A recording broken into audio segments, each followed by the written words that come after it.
আমার এটা ইউটিউবের নতুন একটা আইডি করছি।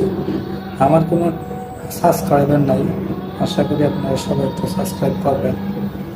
বিশ্বকাপ ফুটবল নিয়ে দুইটা কথা বলতেই হলো, না বললে আমার আর মনে শান্তি করতেছি না, তাই বলতে আসলাম। আমার লাইফে আমি এই পর্যন্ত 6টা-7টা বিশ্বকাপ খেলা দেখছি।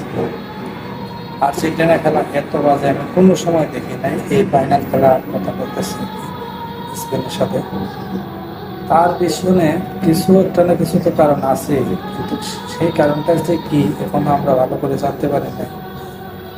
আশা করি অতি শীঘ্রই জানতে পারবো তার পিছনে এত কারণগুলো কি, যার কারণে আর্জেন্টিনা এত বাজে খেললো। তাদের উপর কি মানসিক কোনো চাপ ছিল, তাদের কি কেউ কি কোনো প্রেশার দিছে, তার খবর হয়তো আমরা অতি শীঘ্রই জানবো।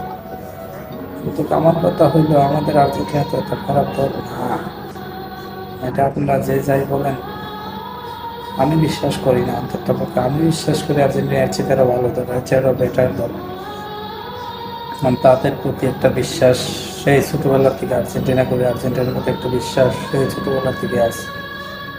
আমার কথা হইল, কি হয়েছিল খেলার আগে ড্রেসিং রুমে, যেই কারণে মেসি সবাইকে শান্ত রাখতে বলছেন, সবাইকে খেলায় মনোযোগ দিতে বলছেন।